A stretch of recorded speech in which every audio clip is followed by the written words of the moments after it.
Cuando Aurelio, de 12 años, vio al hombre en traje caro cayendo al río, no sabía que ese acto de valentía cambiaría no solo la vida del millonario más poderoso de la ciudad, sino también su propio destino para siempre. El sol de mediodía caía implacable sobre las calles de Ciudad Esperanza, cuando Aurelio Mendoza, de apenas 12 años, caminaba descalzo por el malecón del río buscando botellas vacías que pudiera vender. Sus ropas rasgadas y su rostro marcado por el polvo no podían ocultar la determinación que brillaba en sus ojos oscuros. Hacía 3 meses que vivía en las calles, desde que su abuela Esperanza, la única familia que conocía, había muerto sin dinero para un funeral digno. A diferencia de otros niños de la calle que se dedicaban a mendigar o robar, Aurelio había encontrado su propia manera de sobrevivir. Recolectaba materiales reciclables, limpiaba parabrisas en los semáforos y, cuando tenía suerte, ayudaba a cargar mercancía en el mercado central. Tenía un código moral que su abuela le había inculcado. «Mijo, la pobreza no es excusa para perder la dignidad. Siempre hay una manera honesta de ganarse el pan». Era un miércoles por la tarde cuando todo cambió. Aurelio estaba revisando los contenedores de basura cerca del puente San Rafael, el más lujoso de la ciudad, donde pasaban los autos más caros y donde los ricos paseaban sin siquiera notar su existencia. Había encontrado varias latas de aluminio cuando escuchó voces alteradas que venían de la parte alta del puente. «Te dije que me pagaras lo que me debes, Salvarrieta», gritaba una voz áspera. «Dame más tiempo, por favor. Puedo conseguir el dinero, solo necesito una semana más», respondía otra voz, esta más refinada, con acento educado. Aurelio se acercó cautelosamente. Desde su posición bajo el puente, podía ver las sombras de 3 hombres proyectándose sobre el agua. Reconoció inmediatamente el tipo de situación. Había visto suficientes cobros de deudas en su corta vida en las calles para saber que esto no terminaría bien. «Ya no hay más tiempo», rugió la primera voz. «O me pagas ahora, o tu familia se entera de lo que realmente haces con el dinero de tu empresa». El hombre de la voz refinada era Maximilian Salvarrieta, de 45 años, heredero de una de las fortunas más grandes del país. Lo que nadie sabía era que detrás de su fachada de empresario respetable, Maximilian tenía una adicción al juego que había estado alimentando en secreto durante años. Había perdido millones en casinos clandestinos, y ahora los prestamistas estaban cobrando. «Escúchame bien, Romano», dijo Maximilian, tratando de mantener la compostura. «Mi empresa vale cientos de millones. Te pagaré con intereses, pero necesito tiempo para liquidar algunos activos sin que mi familia se entere». Romano Vázquez era el tipo de hombre que había construido su imperio sobre el miedo y la violencia. Sus ojos fríos no mostraban ninguna compasión mientras se acercaba más a Maximilian. «El tiempo se acabó, amigo rico. O me das los 5 millones que me debes ahora, o tu esposa recibe unas fotos muy interesantes de ti en mis casinos». «No puedes hacer eso». Maximilian retrocedió hacia la baranda del puente. «¿No puedo?» Romano se rió cruelmente. «¿Sabes qué le pasa a la gente rica cuando pierde todo? Se vuelven exactamente como los indigentes que desprecian». Aurelio sintió su corazón acelerarse. Conocía esa mirada en los ojos de Romano. La había visto antes en hombres peligrosos de la calle. Algo malo estaba a punto de pasar. «Tal vez necesites un baño frío para aclarar tus ideas», dijo Romano, haciendo una seña a su acompañante. «No, espera», gritó Maximilian, pero ya era demasiado tarde. Los 2 hombres lo empujaron con fuerza hacia la baranda. Maximilian, que nunca había estado en una pelea real en su vida, perdió el equilibrio. Sus gritos de terror llenaron el aire mientras caía hacia las aguas turbulentas del río, a casi 15 metros de altura. El golpe contra el agua fue brutal. Maximilian, vestido con su traje de diseñador y zapatos de cuero italiano, se hundió inmediatamente. Había crecido en mansiones con piscinas, pero nunca había aprendido a nadar bien en aguas abiertas, y menos con ropa pesada que ahora lo arrastraba hacia el fondo. «Problema resuelto», murmuró Romano, mirando hacia abajo. «Los ricos no flotan mejor que los pobres». Pero Romano no contaba con que hubiera un testigo. Aurelio había visto todo. Sin pensarlo 2 veces, se quitó su camiseta rasgada y se lanzó al agua desde la orilla. Había aprendido a nadar en ese mismo río cuando era más pequeño. Era uno de los pocos placeres gratuitos que tenía en su vida difícil. El agua estaba fría y la corriente era fuerte, Pero Aurelio era un nadador natural. Había pasado innumerables tardes en el río, tanto por diversión como para buscar objetos que hubieran caído y pudiera vender. Conocía cada remolino, cada corriente peligrosa. Cuando llegó hasta donde había caído Maximilian, el hombre ya había emergido una vez, tosiendo agua y agitando los brazos desesperadamente, pero se estaba hundiendo de nuevo. Sus ojos mostraban pánico puro cuando vio al niño acercándose. ¡Ayuda!, gritó Maximilian antes de que el agua volviera a cubrirlo. Aurelio buceó hacia abajo y agarró a Maximilian por la chaqueta. El hombre era pesado, mucho más pesado de lo que Aurelio había calculado, y la tela empapada del traje lo hacía aún más difícil de manejar. Pero el niño tenía algo que Maximilian no tenía: experiencia real luchando por su vida. «¡Deje de moverse!», gritó Aurelio cuando ambos salieron a la superficie. «Solo me está hundiendo más». Maximilian, en su pánico, se aferró al niño como a una tabla de salvación. Por un momento terrible, parecía que ambos se ahogarían, pero Aurelio había visto situaciones de pánico antes. Había ayudado a otros niños de la calle que habían caído al río. «¡Escúcheme!», Aurelio gritó, mirando directamente a los ojos de Maximilian. «Yo lo voy a salvar, pero tiene que confiar en mí». Había algo en la voz del niño, una autoridad que venía de haber sobrevivido cosas que la mayoría de la gente nunca podría imaginar, que hizo que Maximilian se calmara. «Póngase boca arriba y déjeme que lo lleve», instruyó Aurelio. Lentamente, utilizando una técnica que había aprendido viendo a los salvavidas en las piscinas públicas, Aurelio comenzó a remolcar a Maximilian hacia la orilla. Era agotador. Sus músculos pequeños protestaban con cada brazada, pero no se rindió. Cuando finalmente llegaron a la orilla rocosa, ambos colapsaron, tosiendo agua y jadeando por aire. Maximilian no podía creer que estuviera vivo. Se volteó hacia el niño que lo había salvado, y por primera vez en años se encontró sin palabras. «¿Está bien, señor?», preguntó Aurelio, todavía recuperando el aliento. Maximilian miró al niño que le había salvado la vida. Era delgado, claramente desnutrido, con cicatrices pequeñas en los brazos que hablaban de una vida difícil, pero sus ojos tenían una sabiduría que no correspondía a su edad. Tú me salvaste la vida», murmuró Maximilian. «¿Los hombres malos se fueron?», preguntó Aurelio, mirando hacia el puente. «¿Los viste?». «Vi todo. Lo empujaron». Maximilian sintió pánico de nuevo, pero de un tipo diferente. «¿Qué viste exactamente?». «Vi que 2 hombres lo empujaron porque usted les debía dinero. Vi que usted tenía miedo, y vi que se estaba ahogando».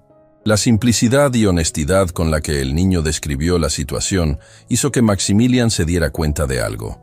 Este niño de la calle había sido testigo del momento más vulnerable de su vida, y no parecía interesado en juzgarlo o aprovecharse de él.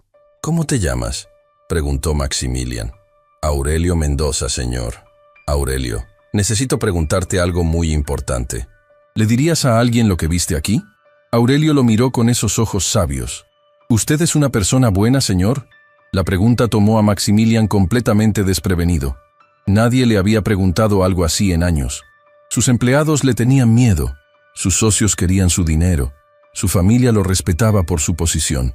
Pero este niño le preguntaba directamente sobre su carácter. «No lo sé», Maximilian respondió honestamente por primera vez en mucho tiempo. «Entonces, tal vez, esto es una oportunidad para descubrirlo», dijo Aurelio, con una madurez que sorprendió al millonario. En ese momento, Maximilian tuvo una revelación. Este niño, que no tenía nada material en el mundo, acababa de arriesgar su vida por un completo extraño. Había mostrado más valor y bondad en 10 minutos que él en toda su vida privilegiada. «Aurelio», dijo Maximilian, poniéndose de pie con dificultad, «creo que tú y yo tenemos mucho de qué hablar». Pero ninguno de los dos sabía que Romano y su secuaz habían visto desde el puente que alguien había rescatado a Maximilian. Y Romano no era el tipo de hombre que dejaba cabos sueltos. El verdadero peligro para ambos apenas estaba comenzando.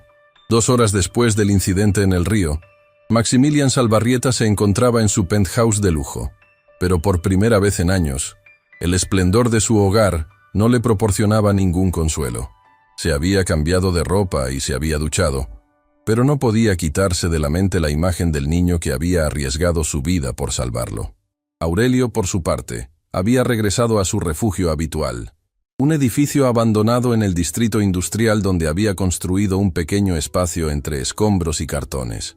Era su hogar desde la muerte de su abuela, y aunque era humble, lo había convertido en algo parecido a una casa con los pocos objetos que había encontrado o comprado con el dinero que ganaba reciclando. Pero esa noche, ninguno de los dos podía dormir. Maximilian caminaba por su oficina privada, mirando por las ventanas panorámicas que daban vista a toda la ciudad. En algún lugar allá abajo, el niño que le había salvado la vida probablemente tenía hambre y frío. La ironía no se le escapaba. Él, que tenía más dinero del que podría gastar en 10 vidas, había sido salvado por alguien que probablemente no tenía dinero ni para una comida completa. Su teléfono sonó, interrumpiendo sus pensamientos. El nombre en la pantalla hizo que se le helara la sangre. Romano Vázquez. ¿Pensaste que había terminado contigo, Salvarrieta? La voz de Romano era fría como el hielo. «Romano, te puedo pagar. Solo necesito tiempo para...» «Ya no se trata del dinero», Romano lo interrumpió. «Se trata de respeto. Me hiciste quedar como un idiota cuando sobreviviste a esa caída». «No fue mi culpa sobrevivir», Maximilian dijo, tratando de mantener la voz firme. «No, pero fue tu culpa tener un angelito de la guarda». «Sí, Salvarrieta, lo vimos todo. Un niño de la calle te salvó la vida. ¡Qué conmovedor!». El corazón de Maximilian se aceleró. «El niño no tiene nada que ver con esto». «Ah, ¿no? Él es testigo de lo que pasó. Él puede identificarme. Él es un problema que necesito resolver. Déjalo fuera de esto», Maximilian gritó, sorprendiéndose a sí mismo por la vehemencia de su reacción. «Es solo un niño». «Es un testigo», Romano respondió fríamente. «Y los testigos tienen una manera de desaparecer en esta ciudad. A menos que ¿qué? A menos que me pagues el doble de lo que me debes. 10 millones, Salvarrieta. Considera los 5 millones extra como el precio de la vida de tu pequeño héroe». Maximilian sintió como si le hubieran golpeado el estómago. «No tengo 10 millones en efectivo». «Entonces será mejor que los consigas. Tienes 48 horas, y si no los tienes, el niño pagará por tu incompetencia». La línea se cortó, dejando a Maximilian en un silencio que parecía ensordecedor. Mientras tanto, en su refugio de cartón y metal corrugado, Aurelio no podía quitarse de la mente los eventos del día. No era la primera vez que ayudaba a alguien en problemas, pero había algo diferente en el hombre que había salvado. Había visto miedo real en sus ojos, el tipo de miedo que él conocía bien de sus días en la calle. Pero también había visto algo más: vergüenza. El hombre rico se avergonzaba de su situación, de necesitar ser salvado por un niño de la calle. Aurelio entendía esa vergüenza. La había sentido muchas veces cuando tenía que pedir ayuda o cuando la gente lo miraba con lástima. Al día siguiente, Aurelio estaba en su lugar habitual cerca del mercado central, separando latas y botellas, cuando un automóvil negro se detuvo frente a él. Era un BMW reluciente, que destacaba como un diamante entre las chatarras del barrio. Todos los comerciantes y transeúntes se voltearon para mirar. La ventana trasera se bajó y Aurelio vio el rostro del hombre que había salvado el día anterior. «Aurelio», dijo Maximilian, «necesito hablar contigo». El niño se acercó cautelosamente al automóvil. Había aprendido a ser cuidadoso con la gente rica. Algunos te ayudaban, pero otros solo querían sentirse mejor consigo mismos antes de olvidarse de ti para siempre. «Está bien, señor». ¿Los hombres malos lo volvieron a molestar? La pregunta directa de Aurelio tocó algo profundo en Maximilian. Este niño se preocupaba genuinamente por él, a pesar de que apenas se conocían. «Sube al auto, Aurelio. Necesito explicarte algo importante. ¿Vamos a ir a algún lugar seguro?» «Sí», Maximilian mintió, aunque no estaba seguro de que existiera algún lugar seguro para ninguno de los dos en ese momento. Durante el viaje, Maximilian le explicó la situación a Aurelio, omitiendo los detalles más oscuros de sus deudas de juego, pero siendo claro sobre el peligro. «Los hombres que me empujaron ayer saben que tú me viste», le dijo, «y eso te pone en peligro». Aurelio asintió con una seriedad que no correspondía a su edad. «¿Qué quieren que haga?» «Quiero sacarte de la ciudad por un tiempo. Tengo una finca en las montañas donde estarías seguro. ¿Y usted?» «Yo voy a resolver este problema». Aurelio estudió el rostro de Maximilian en el espejo retrovisor. «¿Cómo va a resolverlo?» «Les voy a pagar lo que quieren». «¿Y después qué? ¿Van a dejarlo en paz?» La pregunta hizo que Maximilian se diera cuenta de algo que había estado evitando pensar. Romano no era el tipo de persona que se conformaba con un solo pago. Una vez que tuviera más dinero, querría más. Era un ciclo que nunca terminaría. No lo sé, Maximilian admitió. ¿Puedo decirle algo, señor? Por supuesto. En la calle, cuando alguien te está chantajeando o amenazando, pagarle no hace que se detenga. Solo hace que piense que puede conseguir más. Maximilian miró al niño con asombro. ¿Cómo sabes eso? Porque he visto muchas veces cómo funcionan los matones. Mi abuela solía decir, si alimentas a un lobo, no se convierte en perro, solo se convierte en un lobo más gordo. La sabiduría del niño era sorprendente. Maximilian había pasado años en escuelas de negocios, había estudiado estrategia corporativa, pero este niño de 12 años entendía algo fundamental sobre la naturaleza humana que él había perdido en algún lugar de su vida privilegiada. Entonces, ¿qué sugieres que haga? Primero, vamos a averiguar exactamente quiénes son esos hombres y qué otros problemas han causado. En la calle, la información es poder. ¿Cómo vamos a hacer eso? Usted tiene dinero para pagar investigadores. Yo tengo conexiones en lugares donde la gente rica nunca va. Juntos podemos descubrir la verdad sobre Romano. Maximilian se quedó en silencio por un momento. Este niño le estaba proponiendo una sociedad, una alianza entre dos mundos completamente diferentes. ¿Por qué quieres ayudarme, Aurelio? Ya hiciste más que suficiente salvándome la vida. Aurelio miró por la ventana hacia las calles que conocía tan bien. Porque usted no es como los otros ricos que he conocido. ¿Qué quieres decir? Los otros ricos, cuando tienen problemas, llaman a sus abogados o a la policía. Usted se avergonzó de su problema y trató de manejarlo solo. Eso me dice que tiene honor. Honor. Maximilian repitió la palabra como si fuera extranjera. Hace mucho tiempo que nadie usa esa palabra para describirme. Tal vez porque ha estado rodeado de la gente equivocada. Era cierto. Maximilian había pasado años rodeado de aduladores, empleados que le tenían miedo, y socios que solo querían usar su dinero. Este niño de la calle era la primera persona en años que le hablaba con total honestidad. «Está bien», dijo Maximilian. «Hagamos esto juntos, pero primero vamos a ponerte en un lugar seguro». «No», Aurelio dijo firmemente. «Si me escondo, no puedo ayudarlo. Y además, conozco esta ciudad mejor que nadie. Sé dónde encontrar información y sé cómo moverme sin ser detectado. Es demasiado peligroso. Señor Maximilian». Aurelio lo miró directamente a los ojos. «Yo he estado en peligro toda mi vida, pero esta es la primera vez que tengo la oportunidad de luchar por algo más grande que mi próxima comida». Las palabras del niño resonaron en el corazón de Maximilian. Por primera vez en años, alguien creía en él. Alguien estaba dispuesto a arriesgar algo por él. Y no era alguien que quisiera su dinero o su influencia, sino alguien que había visto lo peor de él y aún así había decidido ayudar. «Está bien», dijo finalmente, «pero lo hacemos a mi manera en algunas cosas. Te voy a dar un teléfono satelital. Vas a reportarte conmigo cada 2 horas.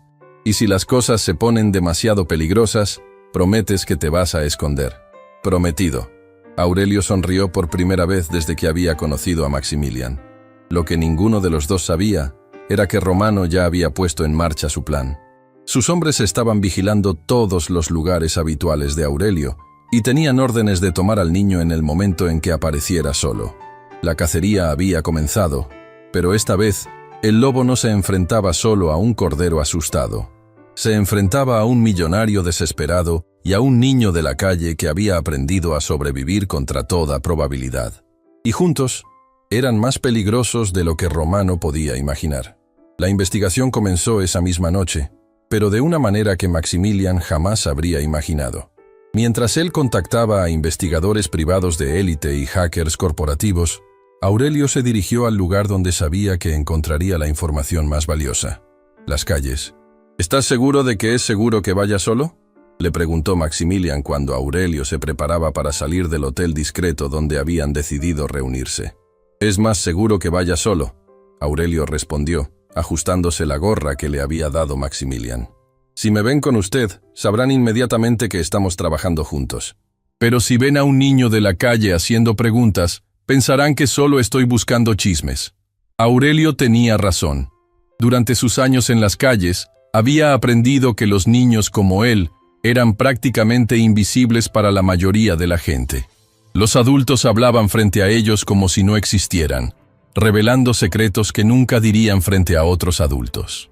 Su primera parada fue el Café Luna, un establecimiento de mala muerte donde se reunían taxistas, vendedores ambulantes y trabajadores nocturnos. Era el tipo de lugar donde las noticias de la calle circulaban más rápido que en cualquier periódico. ¡Aurelio!, gritó doña Carmen, la dueña del café, cuando lo vio entrar. Era una mujer de 60 años que había cuidado de él ocasionalmente durante sus primeros meses en la calle. ¿Dónde has estado, mijo? No te he visto en días. Trabajando, doña Carmen. Usted sabe cómo es. Siéntate. Te voy a dar algo de comer. ¿Te ves flaco? Mientras doña Carmen le preparaba un plato de arroz con pollo, Aurelio escuchó las conversaciones de las mesas cercanas. No pasó mucho tiempo antes de que escuchara exactamente lo que estaba buscando. Y dicen que Romano anda buscando a un niño de la calle, murmuró un taxista a su compañero. Ofreció $500 por información. ¿$500 por un niño? ¿Qué habrá hecho? No lo sé, pero Romano no gasta esa plata por diversión. Aurelio sintió un escalofrío, pero siguió comiendo como si no hubiera escuchado nada. $500 era más dinero del que la mayoría de la gente en ese café veía en meses. Romano estaba tomando esto muy en serio. Doña Carmen, dijo cuando ella se acercó para servirle más agua. ¿Ha escuchado algo sobre Romano Vázquez últimamente? Los ojos de doña Carmen se endurecieron inmediatamente. ¿Por qué preguntas por ese animal? Curiosidad nomás. Alguien mencionó su nombre. Mira, mijo. Doña Carmen se sentó frente a él y bajó la voz. Romano no es solo un prestamista. Ese hombre tiene negocios en toda la ciudad. Drogas, préstamos ilegales, extorsión. La policía sabe, pero tiene a la mitad de ellos en su nómina. ¿Qué tipo de extorsión? De todo tipo. Le gusta agarrar a gente rica con secretos oscuros. Los graba en situaciones comprometedoras y después los chantajea por años. Aurelio sintió que las piezas comenzaban a encajar. Romano no había elegido a Maximilian al azar. Probablemente llevaba tiempo investigándolo, esperando el momento perfecto para tender su trampa. Doña Carmen, ¿conoce a alguien que haya trabajado para Romano? Sí, pero no te puedo decir quién. Es demasiado peligroso. ¿Y si le dijera que mi vida podría depender de esa información? Doña Carmen estudió el rostro serio del niño. Había cuidado de suficientes niños de la calle para reconocer cuando uno de ellos estaba en verdadero peligro. Hay un hombre llamado Flaco González. Trabajó para Romano durante años hasta que trató de salirse. Romano le rompió las 2 piernas como advertencia. Ahora Flaco vive en el Parque San Martín, debajo del Puente Viejo. ¿Cree que hablaría conmigo? Si le llevas comida y cigarrillos, tal vez. Pero Aurelio, doña Carmen lo agarró del brazo. Ten mucho cuidado. Romano no perdona, y no le importa si eres un niño. 1 hora después, Aurelio se dirigía al Parque San Martín con una bolsa de comida que había comprado con parte del dinero que Maximilian le había dado. El parque era conocido por ser refugio de personas sin hogar y adictos, pero Aurelio sabía moverse en esos ambientes. Encontró a Flaco González exactamente donde doña Carmen había dicho. Era un hombre de unos 40 años, demacrado y con las piernas visiblemente dañadas. Estaba sentado en una silla de ruedas improvisada, hecha con partes de carrito de supermercado. ¿Flaco González?, preguntó Aurelio acercándose con cuidado. El hombre levantó la vista con desconfianza. ¿Quién pregunta? Soy Aurelio. Doña Carmen del Café Luna me dijo que podía encontrarlo aquí. ¿Qué quiere doña Carmen? No es ella quien quiere algo. Soy yo. Necesito información sobre Romano Vázquez. Los ojos de Flaco se llenaron de terror inmediatamente. «Estás loco, niño. No hablo de Romano con nadie. Tengo comida». Aurelio levantó la bolsa. «Y cigarrillos». Flaco miró la bolsa con hambre evidente, pero sacudió la cabeza. «No vale la pena. Romano me mató una vez. No voy a dejar que lo haga de nuevo». ¿Qué pasaría si le dijera que Romano ya me está buscando? ¿Que tal vez usted es mi única oportunidad de sobrevivir? Flaco estudió al niño más cuidadosamente. Vio algo familiar en los ojos de Aurelio. La determinación desesperada de alguien que sabe que está corriendo por su vida. ¿Qué hiciste para que Romano te esté buscando? Vi algo que no debía ver. Flaco asintió lentamente. Sí, eso es suficiente para que Romano quiera matarte. Hizo una pausa. Luego señaló un banco cercano. Sentémonos. Pero si alguien se acerca, Me voy inmediatamente. Durante la siguiente media hora, Flaco le contó a Aurelio todo lo que sabía sobre las operaciones de Romano. Era peor de lo que habían imaginado. Romano no solo prestaba dinero. Dirigía una red criminal que incluía secuestros, tráfico de drogas y asesinatos por encargo. Romano tiene una regla, continuó Flaco, encendiendo uno de los cigarrillos que Aurelio le había traído. Nunca deja testigos vivos. Si te vio en acción, niño, no va a parar hasta que estés muerto. ¿Pero tiene enemigos? ¿Alguien que querría verlo caer? Flaco se rió amargamente. Romano tiene muchos enemigos, pero también tiene mucho poder. La única manera de vencerlo es con evidencia sólida que la policía no pueda ignorar, ¿o qué? O encontrando a alguien más poderoso que él. ¿Como quién? Como el comisario Herrera. Es el único policía en la ciudad que Romano no ha podido comprar. Pero necesitarías evidencia muy sólida para convencerlo de actuar. Aurelio memorizó cada detalle de la conversación. Cuando regresó al hotel, encontró a Maximilian paseando nerviosamente por la habitación. ¿Estás bien?, Maximilian preguntó inmediatamente. Te tardaste más de lo que esperaba. Estoy bien, pero tengo noticias. Algunas buenas, otras malas. Aurelio le contó todo lo que había averiguado. Maximilian escuchó en silencio, su rostro volviéndose más pálido con cada detalle. Entonces es aún peor de lo que pensaba, murmuró Maximilian cuando Aurelio terminó. Sí, pero también encontramos una posible solución. Este comisario Herrera podría ayudarnos, pero necesitamos evidencia sólida contra Romano. ¿Y cómo vamos a conseguir esa evidencia? Esa es la parte complicada, Aurelio admitió. Tenemos que encontrar una manera de grabar a Romano admitiendo sus crímenes. Maximilian se quedó en silencio por un momento. Luego una idea comenzó a formarse en su mente. ¿Qué pasaría si le doy exactamente lo que quiere? ¿Los 10 millones? No exactamente. ¿Qué pasaría si le ofrezco encontrarme con él para negociar?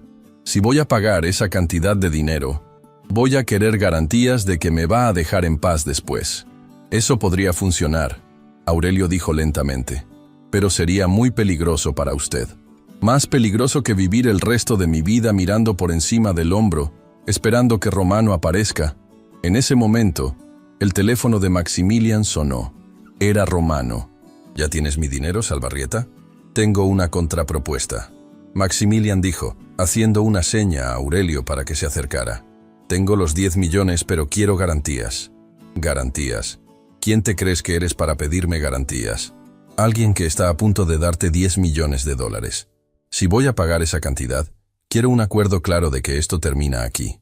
Romano se rió. Está bien, me gusta un hombre que negocia. Nos vemos mañana a las 8 de la noche en el almacén 47 del puerto.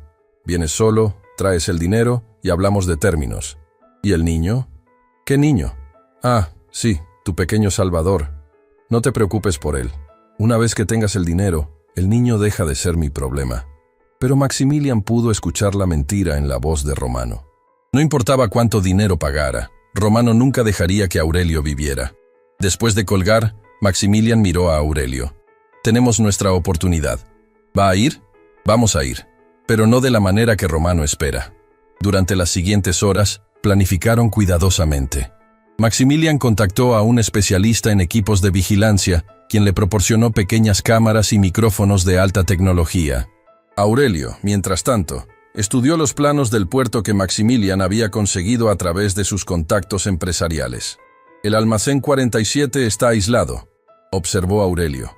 Perfecto para una emboscada, pero también perfecto para nosotros.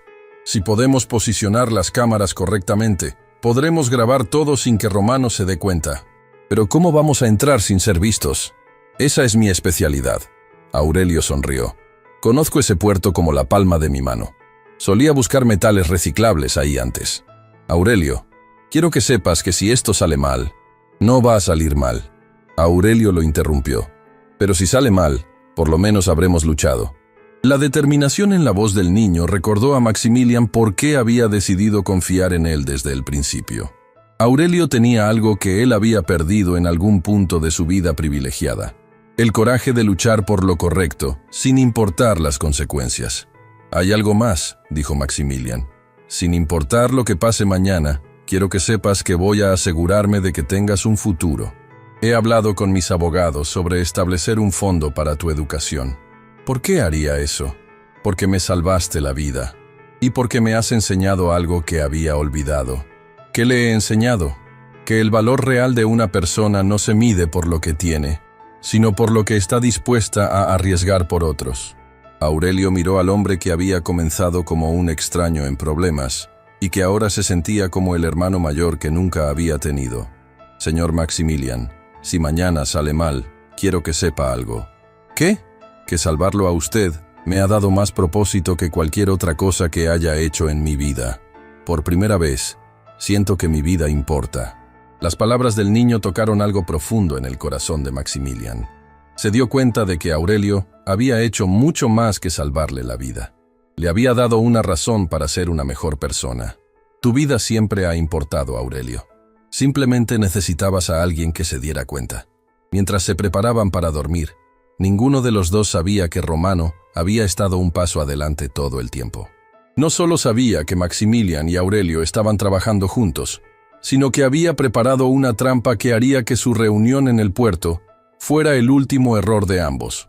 Pero Romano tampoco sabía que la alianza entre un millonario desesperado y un niño de la calle había creado algo más poderoso de lo que cualquiera de ellos había imaginado, la combinación perfecta de recursos y ingenio callejero. La batalla final estaba a punto de comenzar. El día de la confrontación amaneció gris y lluvioso, como si el mismo cielo presintiera lo que estaba por venir. Maximilian había pasado la noche en vela, repasando cada detalle del plan, mientras Aurelio había dormido profundamente con la tranquilidad de quien ha tomado una decisión y está en paz con las consecuencias. A las 5 de la tarde, 2 horas antes de la cita con Romano, Aurelio ya estaba en posición. Había llegado al puerto usando las rutas que conocía desde sus días de recolector de chatarra, moviéndose como una sombra entre los contenedores y grúas que formaban un laberinto industrial. El almacén 47 era una estructura de metal corrugado de 2 pisos, con múltiples entradas y ventanas rotas que ofrecían puntos de observación perfectos. Aurelio había pasado la mañana instalando las microcámaras en ubicaciones estratégicas, una en la viga principal que daría vista completa del interior, otra cerca de la entrada principal, y una tercera en la oficina del segundo piso desde donde podría monitorear todo. «Prueba de audio, Maximilian», susurró Aurelio al micrófono oculto en su chaqueta. «Te escucho perfectamente», respondió la voz de Maximilian a través del auricular casi invisible que Aurelio llevaba. «¿Todo está en posición?» «Todo listo. Las cámaras están grabando y transmitiendo directamente a la estación de policía del comisario Herrera, tal como planeamos». Era la parte más arriesgada del plan. Maximilian había contactado al comisario Herrera esa mañana, explicándole la situación y convenciéndolo de que monitoreara la transmisión en vivo. Si todo salía bien, tendrían evidencia en tiempo real de las actividades criminales de Romano. «¿Aurelio? ¿Sí? Si las cosas se ponen feas, promete que vas a correr. No trates de ser un héroe». «Ya soy un héroe», Aurelio respondió con una sonrisa que Maximilian pudo escuchar en su voz. «Salvé la vida de un millonario, recuerda». A las 7:45, Maximilian llegó al puerto en su BMW, llevando un maletín que supuestamente contenía los $10 millones. En realidad, el maletín estaba lleno de papel periódico con billetes reales solo en la parte superior, pero esperaba que no llegaran al punto de que Romano lo revisara completamente. «Ya llegué», murmuró Maximilian al caminar hacia el almacén. «¿Ves algo sospechoso?» Desde su posición en el segundo piso, Aurelio tenía una vista panorámica del área. «Veo 3 autos negros estacionados en diferentes posiciones. Romano trajo por lo menos 6 hombres. Más de los que esperábamos, pero no más de los que podemos manejar si el plan funciona». Maximilian entró al almacén exactamente a las 8. Romano ya estaba ahí, acompañado de 2 de sus hombres más grandes. Llevaba un traje caro, pero había algo en su postura que gritaba violencia contenida. «Salvarrieta», Romano dijo con una sonrisa que no llegaba a sus ojos. «Puntual como un buen hombre de negocios». «Tengo tu dinero», Maximilian respondió, levantando el maletín. «Pero antes de entregártelo, quiero discutir los términos de nuestro acuerdo». Romano se rió. «¿Términos? ¿Todavía piensas que estás en posición de negociar?» «Estoy en posición de darte $10 millones. Eso me da cierto poder de negociación. ¿Sabes qué, Salvarrieta? Tienes razón. Romano caminó alrededor de Maximilian como un predador estudiando a su presa. Hablemos de términos. Término número 1. Me das el dinero. Término número 2. Me das el número de tu cuenta bancaria y las contraseñas de acceso. Término número 3. Me transfieres otros 10 millones como pago por las molestias que me has causado. El corazón de Maximilian se aceleró. Eso no era parte del acuerdo. ¿Acuerdo? Romano se rió más fuerte. ¿Pensaste que esto era una negociación entre iguales? Tú eres un apostador patético que perdió más dinero del que podía pagar. Yo soy el hombre que va a tomar todo lo que tienes. Desde su escondite, Aurelio escuchaba cada palabra a través de sus auriculares. Las cámaras estaban capturando todo, pero necesitaban que Romano admitiera algo más específico sobre sus otros crímenes para que el comisario Herrera pudiera actuar. Romano, Maximilian dijo, tratando de sonar más valiente de lo que se sentía. Si tomas todo mi dinero, ¿cómo vas a explicar de dónde vino? Los bancos hacen preguntas cuando se transfieren cantidades tan grandes. Ese es mi problema, no el tuyo, Romano respondió. He estado lavando dinero por años. Drogas, secuestros, asesinatos por encargo. ¿Crees que 20 millones más van a ser un problema? Ahí estaba. Romano acababa de admitir múltiples crímenes frente a las cámaras. Aurelio sintió una ráfaga de adrenalina. Pero hay un pequeño problema, Romano continuó, su voz volviéndose más siniestra. El niño que te salvó del río sigue siendo un testigo, y ya sabes cómo manejo a los testigos. Dejaste que creyera que el niño estaría a salvo si te pagaba. ¿Y tú me creíste? Romano se rió cruelmente.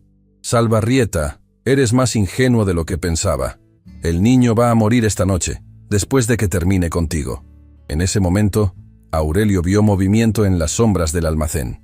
2 de los hombres de Romano se habían posicionado para bloquear las salidas, mientras otros 2 se acercaban sigilosamente a Maximilian. «Maximilian», susurró urgentemente en el micrófono. «Es una trampa. Van a matarlo sin importar el dinero. Prepárese para correr». Pero Romano había estado esperando exactamente eso. De repente, se detuvo y miró directamente hacia donde Aurelio estaba escondido. «Sal de ahí, niño», gritó Romano. «Sé que estás ahí arriba». El corazón de Aurelio se detuvo. ¿Cómo había sabido Romano dónde estaba? ¿Pensaron que no me iba a dar cuenta? Romano continuó. «Llevo siguiendo a este niño desde ayer. Sé que han estado planeando algo juntos». Uno de los hombres de Romano apuntó un arma hacia el segundo piso. «Baja ahora o empiezo a disparar». Aurelio se encontraba en una situación imposible.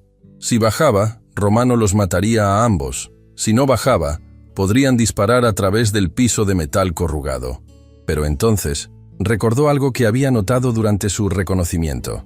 Había una tubería de drenaje que corría por la parte exterior del edificio, lo suficientemente ancha para que él pudiera pasar y que lo llevaría directamente al techo de un contenedor cercano. Maximilian susurró. «En 30 segundos, tire el maletín hacia la izquierda y corra hacia la puerta trasera». «¿Qué vas a hacer?» «Algo estúpido, pero necesario». Aurelio se las arregló para llegar a la ventana rota sin ser visto. La tubería estaba exactamente donde la recordaba, oxidada pero sólida. Se deslizó hacia ella justo cuando Romano perdía la paciencia. «¡Suficiente!», gritó Romano. «¡Encuéntrenlo!». 2 de sus hombres comenzaron a subir las escaleras hacia el segundo piso, mientras los otros mantenían sus armas apuntadas hacia Maximilian. ¿Sabes qué es lo más patético de todo esto, Salvarrieta? Romano continuó hablando, sin darse cuenta de que cada palabra seguía siendo grabada. Que un hombre de tu posición haya tenido que recurrir a un niño de la calle para tratar de salvarse. Muestra lo débil que realmente eres. Tal vez, Maximilian respondió. Pero ese niño tiene más valor que tú y todos tus hombres juntos. ¿Valor? ¿Llamas valor a meterse en problemas que no le corresponden? Voy a demostrarle lo que vale su valor cuando lo mate frente a ti. Mientras Romano seguía hablando, Aurelio había llegado al contenedor y estaba moviéndose sigilosamente hacia una posición desde donde podría crear una distracción. Había encontrado algo durante su exploración matutina. Un panel eléctrico que controlaba las luces de todo el sector del puerto. «Comisario Herrera», susurró al micrófono, esperando que la policía estuviera escuchando. «En 60 segundos van a necesitar entrar. Va a haber un apagón. Sin más advertencia, Aurelio abrió el panel eléctrico y desconectó los cables principales. El almacén y toda el área circundante se sumieron en la oscuridad total. ¿Qué diablos?, gritó Romano. En la confusión, Maximilian hizo exactamente lo que Aurelio le había dicho. Arrojó el maletín hacia la izquierda y corrió hacia la puerta trasera. Los hombres de Romano comenzaron a disparar hacia donde sonó el ruido del maletín, iluminando momentáneamente el área con los destellos de sus armas. «¡Enciendan las linternas!», ordenó Romano. «No los dejen escapar», pero ya era demasiado tarde. Aurelio había calculado perfectamente el timing. Las sirenas de la policía se escuchaban cada vez más cerca, y las luces de las patrullas comenzaron a iluminar el puerto. «¡Es una trampa!», gritó uno de los hombres de Romano. «La policía viene hacia acá». «¡Imposible!», Romano rugió. «Tengo a la mitad de la policía en mi nómina». «¡Pero no al comisario Herrera!», gritó una voz amplificada desde afuera. «Romano Vázquez, está rodeado. Salga con las manos arriba». En la oscuridad, Romano comprendió finalmente lo que había pasado. El millonario y el niño de la calle no habían venido a negociar. Habían venido a tender una trampa. Y él había caído directamente en ella. «Salvarrieta», gritó en la oscuridad. «Si salgo de esta, te voy a encontrar». Pero la voz del comisario Herrera respondió desde los altavoces. «No va a salir de esta, Romano. Tenemos grabaciones de todo lo que ha dicho esta noche. Sus días de aterrorizar a esta ciudad han terminado». Mientras las luces de emergencia de la policía comenzaron a iluminar el almacén, Aurelio y Maximilian se reunieron en la parte trasera del edificio, ambos jadeando, pero vivos.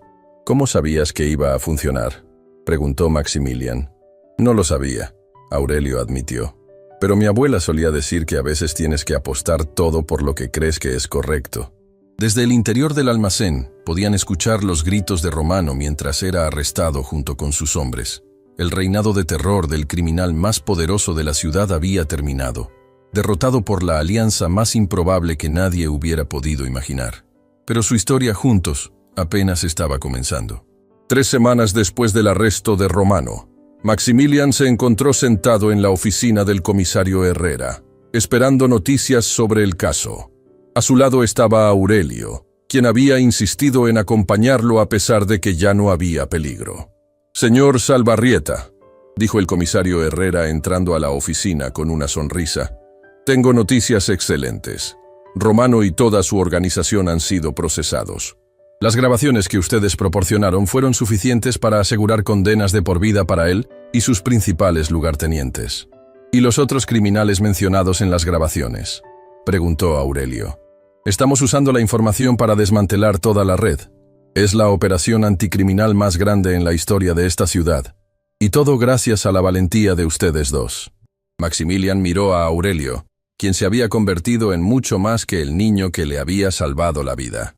En las últimas semanas, habían pasado tiempo juntos planificando no solo cómo resolver la situación con Romano, sino también cómo cambiar sus vidas para mejor. «Comisario», dijo Maximilian, «hay algo más que queremos discutir con usted». «¿De qué se trata?». «Aurelio y yo hemos estado hablando sobre crear un programa para ayudar a otros niños de la calle. Algo que combine recursos financieros con conocimiento real de la vida en las calles. Es una idea interesante», respondió el comisario. «¿Qué tipo de programa tienen en mente?». Aurelio se enderezó en su silla. «Señor comisario, hay cientos de niños como yo en esta ciudad. Niños que son inteligentes y valientes, pero que nunca tienen la oportunidad de demostrarlo, porque la sociedad los ve como un problema en lugar de una solución. ¿Y cuál sería la solución? Crear oportunidades reales», intervino Maximilian. «No solo caridad, sino programas de capacitación, educación y trabajo que les den a estos niños una oportunidad de construir vidas dignas. Pero más importante», añadió Aurelio, «que sean programas diseñados por personas que realmente entienden la vida en las calles, no solo por gente bien intencionada que nunca ha pasado hambre». El comisario Herrera se recostó en su silla, impresionado por la madurez y visión de ambos. «¿Y cómo planean implementar esto?». «Maximilian va a proporcionar el financiamiento inicial», explicó Aurelio. «Yo voy a reclutar a los niños y ayudar a diseñar programas que realmente funcionen. y esperamos que la policía nos ayude proporcionando seguridad y respaldo legal.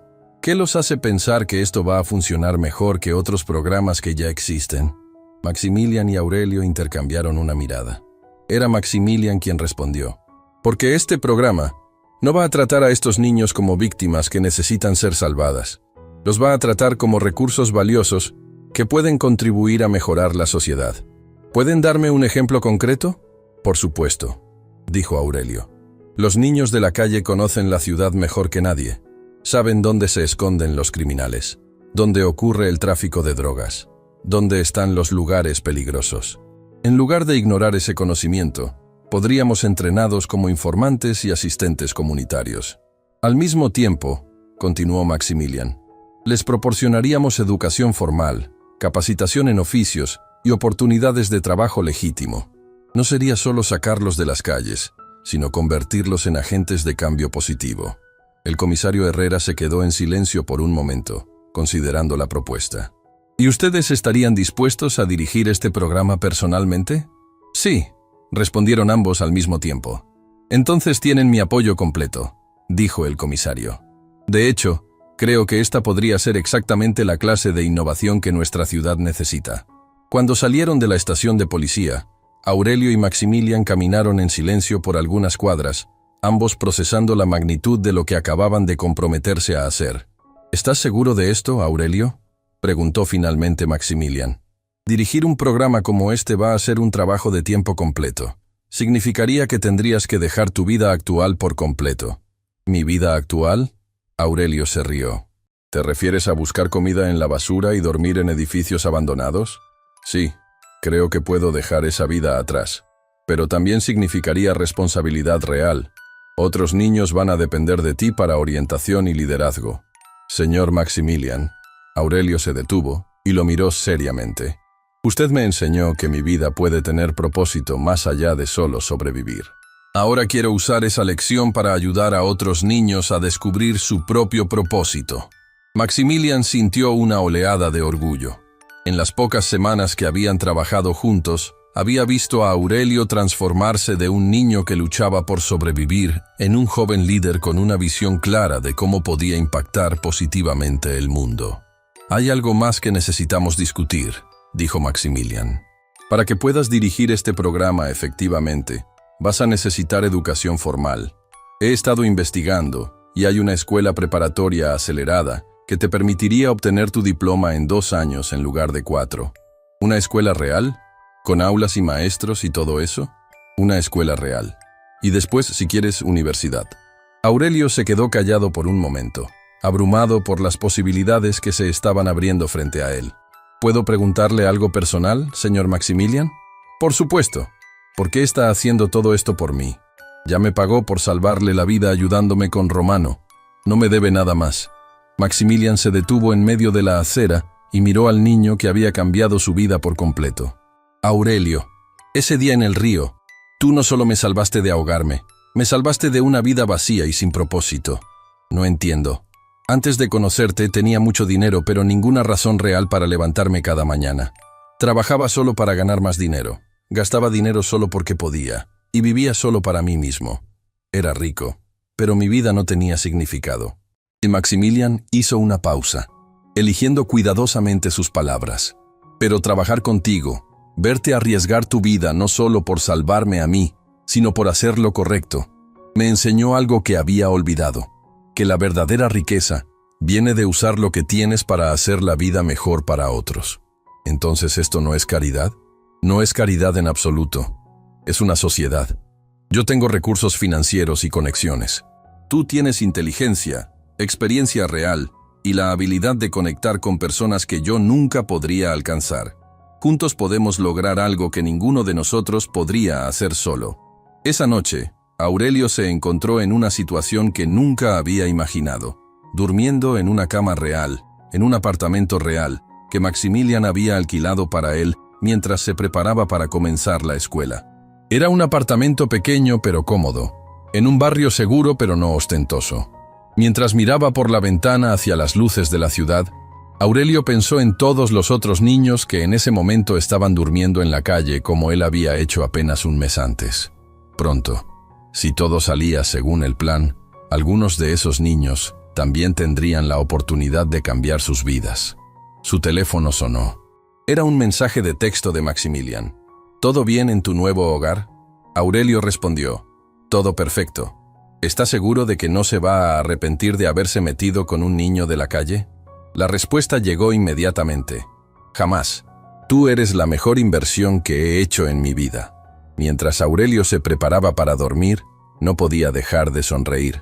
En pocos meses, había pasado de ser un niño sin hogar, que luchaba por sobrevivir, a ser el cofundador de un programa que podría cambiar las vidas de cientos de otros niños.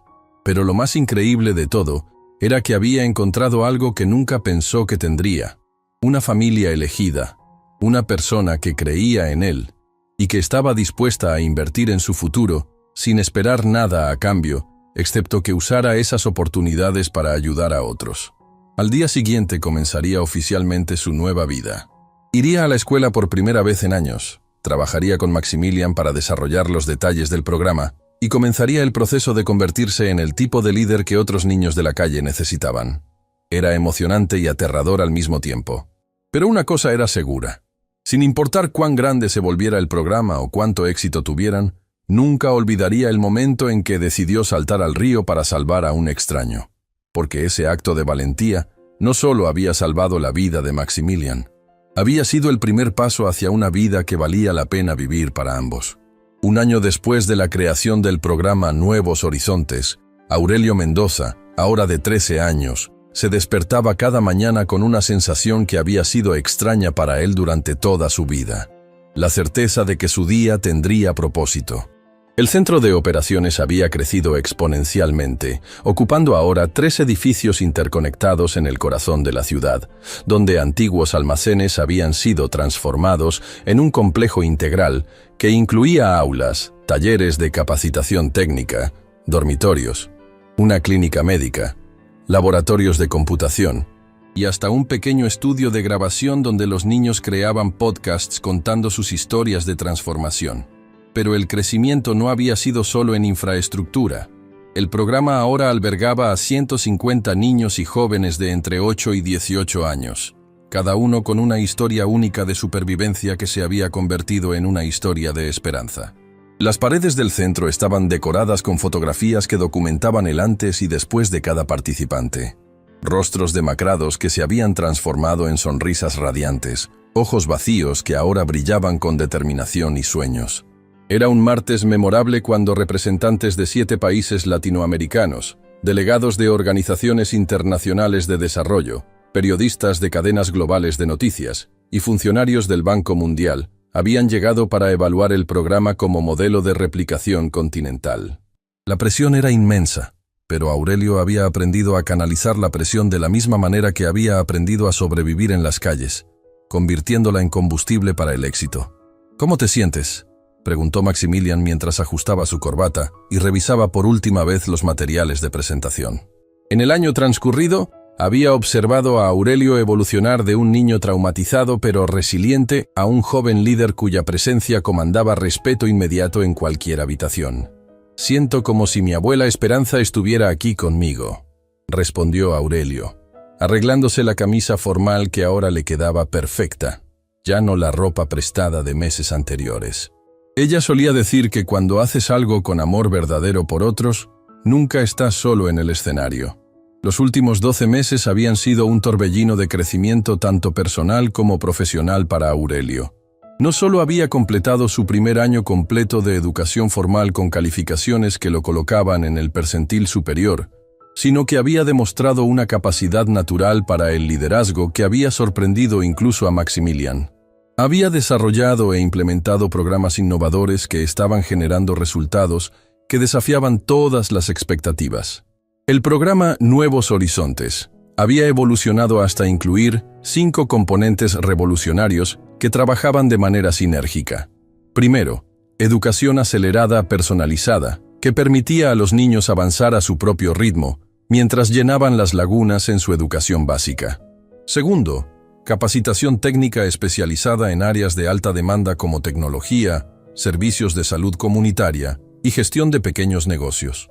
Tercero, el programa de consultores de seguridad comunitaria, que había evolucionado hasta convertir a los participantes en enlaces oficiales entre las comunidades marginales y las autoridades locales. El cuarto componente era quizás el más innovador, el programa de mentores de recuperación, donde niños que habían estado en el programa por más de 6 meses trabajaban directamente con nuevos llegados, creando una red de apoyo entre pares que había demostrado ser más efectiva que el asesoramiento profesional tradicional. El quinto componente era el laboratorio de emprendimiento social, donde los participantes desarrollaban pequeños negocios que no solo les proporcionaban ingresos, sino que también resolvían problemas específicos en sus comunidades de origen. Señores delegados, comenzó Aurelio dirigiéndose al impresionante panel de visitantes que llenaba el auditorio principal del centro. Hace 13 meses, yo dormía en un edificio abandonado, buscando sobras de comida en contenedores de restaurantes, y mi mayor aspiración era encontrar suficientes latas reciclables para comprar un pan. Hoy estoy aquí para presentarles un programa que no solo ha cambiado mi vida, sino que ha transformado fundamentalmente la manera en que 150 jóvenes como yo ven su lugar en el mundo. El silencio en la audiencia era absoluto. Los rostros de los delegados mostraban una mezcla de curiosidad profesional y fascinación personal por el joven que tenía frente a ellos. Pero antes de hablarles sobre estadísticas y metodologías, continuó Aurelio, con la confianza que había desarrollado a través de docenas de presentaciones, quiero que entiendan algo fundamental. Este programa no funciona porque trata a los niños de la calle como víctimas que necesitan caridad. Funciona porque los reconoce como recursos humanos extraordinarios que necesitan oportunidades. Aurelio activó la presentación digital que había perfeccionado durante meses. Las primeras diapositivas mostraban datos que habían impresionado a todos los observadores independientes. Reducción del 73% en crímenes menores en las zonas donde operaba el programa. Tasa de retención escolar del 94% entre los participantes. Creación de 312 empleos directos y más de 800 indirectos, y un impacto económico positivo documentado de más de $15 millones en la economía local. Pero las estadísticas solo cuentan parte de nuestra historia, dijo Aurelio. Permítanme presentarles a las personas detrás de estos números. La primera joven en levantarse fue Isabela Vargas, de 16 años, quien había llegado al programa 8 meses antes después de vivir en las calles durante 4 años. Antes del programa, dijo con una voz clara y segura, mi única habilidad especializada era detectar instantáneamente qué bolsos eran más fáciles de robar y cuáles contenían más dinero. Desarrollé esta habilidad porque mi supervivencia dependía de ella. Isabela hizo una pausa, sonriendo hacia la audiencia. Hoy uso exactamente esa misma habilidad de observación detallada y evaluación rápida de riesgos como consultora de seguridad para una cadena de tiendas departamentales. Gano un salario digno, ayudando a prevenir robos, y estoy estudiando para convertirme en especialista en seguridad corporativa. Transformé una habilidad de supervivencia en una carrera profesional. El siguiente fue Rodrigo Fernández, de 17 años, cuya historia había conmovido a todo el equipo del programa. Desde los 9 años, explicó, conocía cada esquina donde se vendían drogas en esta ciudad, no porque fuera consumidor, sino porque ese conocimiento me permitía evitar las zonas peligrosas cuando buscaba lugares seguros para dormir.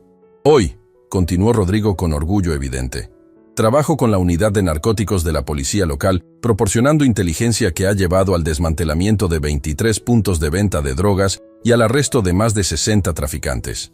Pero más importante, estoy estudiando criminología y planeo convertirme en detective especializado en crimen organizado. Y uno tras otro, los jóvenes del programa compartieron historias que seguían el mismo patrón transformador. Habilidades desarrolladas para la supervivencia que habían sido canalizadas hacia contribuciones sociales positivas. Ana Lucía, quien había desarrollado habilidades extraordinarias de persuasión mientras mendigaba, ahora trabajaba como mediadora comunitaria, resolviendo conflictos vecinales. Diego, cuya capacidad para encontrar refugio en los lugares más improbables lo había mantenido vivo durante años, ahora diseñaba refugios de emergencia para organizaciones humanitarias. ¿Cuál es exactamente la diferencia metodológica entre este programa y las aproximaciones tradicionales para niños de la calle?, preguntó la doctora Patricia Mendoza, representante de UNICEF para América Latina. Maximilian se levantó para responder, pero Aurelio le hizo una seña indicando que él manejaría la pregunta. Doctora Mendoza, la diferencia fundamental es filosófica antes que metodológica. La mayoría de los programas tradicionales operan desde una premisa de déficit. Identifican lo que estos niños no tienen: educación formal, habilidades sociales convencionales, redes familiares estables, y tratan de llenar esos vacíos. Aurelio se movió hacia el centro del escenario, su presencia llenando el espacio. Nuestro programa opera desde una premisa de fortaleza. Identificamos las habilidades extraordinarias que estos niños han desarrollado: resistencia mental, capacidad de evaluación de riesgos, habilidades de negociación, conocimiento urbano profundo, capacidad de trabajo bajo presión extrema, y construimos sobre esas fortalezas. ¿Puede proporcionar un ejemplo concreto de cómo funciona esto en la práctica?, preguntó el representante del Banco Mundial. Por supuesto, respondió Aurelio, caminando hacia una pizarra digital donde había preparado un diagrama detallado. Tomemos el caso de Miguel Torres, quien acaba de unirse a nuestro programa hace 3 meses. En la pantalla apareció la foto de un niño de 11 años, delgado pero con ojos brillantes e inteligentes. Miguel había vivido en las calles durante 2 años. Durante ese tiempo, desarrolló una habilidad extraordinaria para memorizar y navegar rutas urbanas complejas, porque su supervivencia dependía de conocer siempre la ruta de escape más rápida desde cualquier ubicación. En lugar de ver esta como una habilidad irrelevante para la vida convencional, continuó Aurelio, reconocimos que Miguel había desarrollado capacidades espaciales y de memoria que son altamente valoradas en campos como logística, arquitectura urbana y planificación de transporte. La siguiente diapositiva mostró a Miguel trabajando con una tablet en un escritorio. Hoy, Miguel está participando en un programa piloto con la Secretaría de Movilidad Urbana, usando su conocimiento íntimo de patrones de tráfico peatonal para ayudar a optimizar rutas de transporte público. Simultáneamente, está tomando cursos acelerados de matemáticas y geografía para formalizar sus habilidades intuitivas. En 6 meses, Aurelio concluyó, Miguel pasará de ser un niño de la calle sin educación a ser un consultor juvenil especializado en movilidad urbana, con conocimiento experiencial único. No eliminamos su historia, la transformamos en su fortaleza profesional. La presentación continuó durante casi 3 horas, con preguntas cada vez más detalladas sobre sostenibilidad financiera, escalabilidad internacional, medición de impacto a largo plazo y marcos regulatorios. Cada pregunta fue respondida con datos sólidos, ejemplos específicos y una visión clara de cómo el modelo podría adaptarse a diferentes contextos culturales y económicos. Pero el momento que cambió la dinámica completa de la reunión llegó cuando un visitante inesperado pidió permiso para hablar. Era Miguel Torres, el mismo niño de 11 años que había sido mencionado en el ejemplo anterior. Había estado observando desde la parte trasera del auditorio, y ahora se acercaba al micrófono con pasos decididos pero respetuosos. «Señores», dijo Miguel con una voz que, aunque pequeña, resonaba con una claridad que captó la atención inmediata de toda la audiencia. «Mi nombre es Miguel Torres, y soy el niño del que Aurelio estaba hablando hace un momento». Un murmullo de interés se extendió por el auditorio. No era común que los beneficiarios de programas sociales hablaran directamente a audiencias tan formales. «Hace 3 meses», continuó Miguel, «yo dormía en el Parque San Rafael, debajo del puente que cruza el río. No había comido en 2 días cuando llegué aquí. No sabía leer bien, no sabía usar una computadora, y pensaba que mi vida nunca iba a ser más que buscar comida y evitar peligros». Miguel hizo una pausa mirando directamente a los delegados. «Pero quiero contarles lo que realmente cambió mi vida aquí. Y no son las camas cómodas o la comida regular, aunque esas cosas son importantes.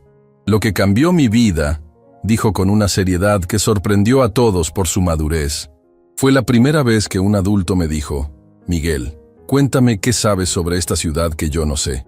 Nadie me había preguntado nunca qué sabía. Siempre me preguntaban qué necesitaba, qué me faltaba, qué estaba mal conmigo». Las lágrimas comenzaron a formarse en los ojos de varios visitantes. Aurelio me enseñó que todo lo que había aprendido para sobrevivir no era algo de lo que debía avergonzarme, sino algo de lo que podía estar orgulloso. Me enseñó que ser inteligente no solo significa saber cosas de los libros, sino también saber cosas de la vida real. Miguel se enderezó, proyectando una confianza que contrastaba dramáticamente con su pequeña estatura. Ahora, cuando trabajo con los señores de la Secretaría de Movilidad, ellos me preguntan mi opinión sobre cómo hacer que los buses funcionen mejor. Me preguntan qué rutas son más seguras para los niños. Me tratan como si mis ideas fueran importantes. Eso, concluyó Miguel, es lo que este programa realmente hace. No nos rescata de quienes somos. Nos ayuda a convertirnos en la mejor versión de quienes ya somos. El silencio que siguió fue profundo y emotivo. Varios de los delegados se secaban discretamente los ojos, y la representante de UNICEF tenía una expresión de asombro genuino en su rostro. Después de la presentación formal, mientras los visitantes recorrían las instalaciones y observaban las clases en acción, la doctora Mendoza se acercó a Aurelio y Maximilian con una expresión que combinaba asombro profesional con emoción personal. En mis 15 años evaluando programas de desarrollo social en 32 países, les dijo, nunca había visto resultados como estos. Pero más importante, nunca había visto un enfoque que preserve tan efectivamente la dignidad y la identidad de los beneficiarios mientras los empodera para el cambio. ¿Qué significa eso en términos prácticos para nosotros?, preguntó Aurelio.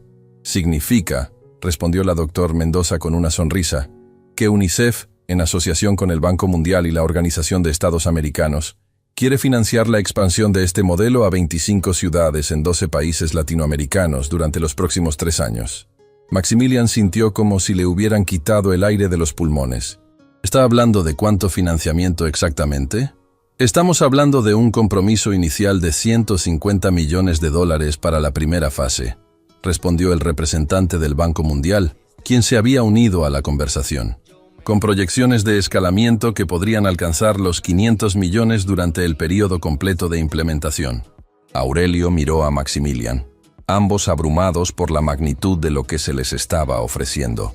Era más dinero del que habían soñado, más impacto del que habían imaginado posible. ¿Qué tendríamos que hacer para acceder a este financiamiento?, preguntó Aurelio. Primero, explicó la doctora Mendoza, necesitarían establecer una estructura organizacional capaz de manejar operaciones multinacionales. Segundo, desarrollar protocolos de capacitación para replicar su metodología en diferentes contextos culturales. Tercero, crear sistemas de monitoreo y evaluación que permitan documentar y mejorar continuamente el impacto.